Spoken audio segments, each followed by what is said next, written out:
And you have a publication that you just co-authored, right? Yeah.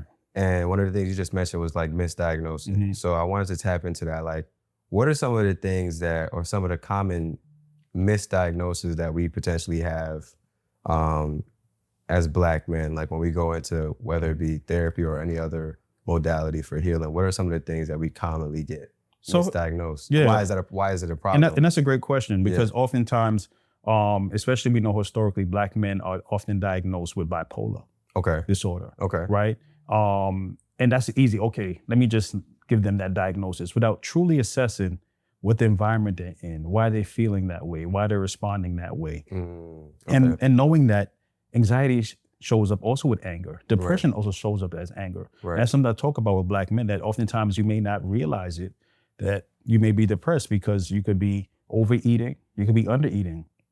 Over-sexualized is also, we find different ways to cope. Right? So it's not just a cookie cutter way. So truly unpacking and really doing kind of historical data before we just make these quick assessments. Oh, he's angry, bipolar disorder, without truly getting to a true assessment.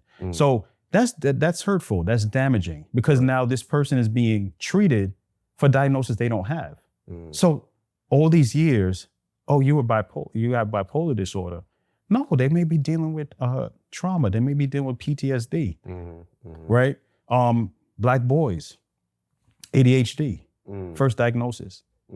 Not taking into account trauma that they're going through. Trauma also shows up as mood swings, as irritability, as aggression, right?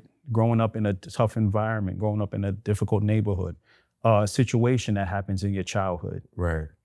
Some type of situation that could occur, right? That can often cause a shift in mood.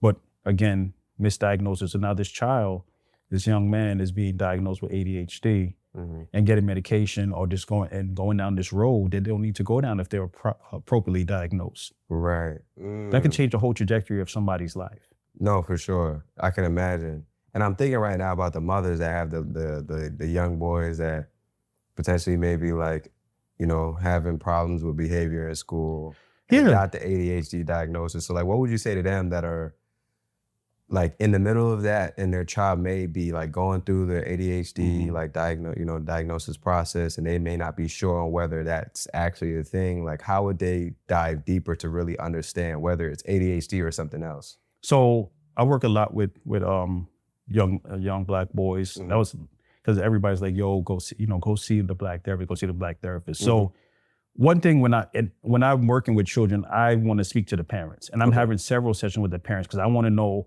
auntie, I want to know cousin Pookie, I want to know everybody that engages with this child, because that's, again, I want to get a wide scope. I just don't make an assessment from one conversation. You understand? So I want to know who's involved. Tell me about your upbringing. Tell me how you was as a child. Tell me about his dad, how he was. So I take all of that into account.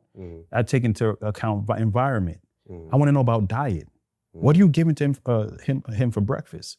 That hyperactivity is also about what we eat. No, that's true. Right? So again, I'm looking at various areas. When's the last time they had a physical, right? So I'm looking at the biopsychosocial. I'm looking at those 3 dimensions, right? So those are things, and I say, talk to your doctor first. When's the last time you went for a physical? So those things are very important. So I'm looking at turning off the TV. You know what I'm saying? That's stimulation. Everybody's on their phone. Everybody's on their iPad. All of that is stimulating.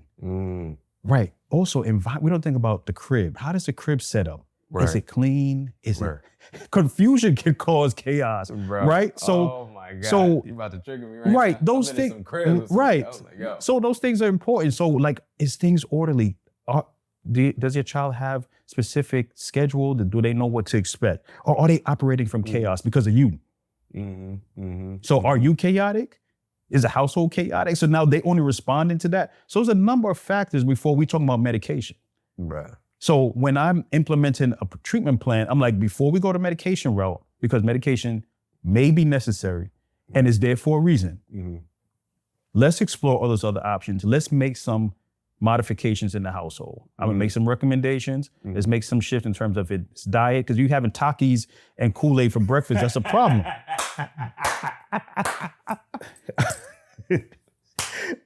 I'm just saying. What do you expect?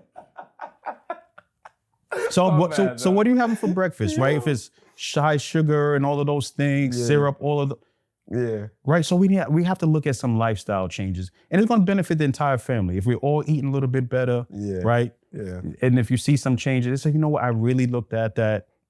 Change the diet a little bit, some more water, less juice. You know what I'm saying? We operate more on the schedule. You know what I'm saying? They not in like 10 activities. Let's bring it down to 3 activities. Like, and then there's allowed time for play, right? So just doing whatever, right? So it's very helpful to kind of give those recommendations before we go down the route of like, I didn't need medication. Before I exhaust all of that, then I may say, you know what, let's explore that and see how it could benefit it.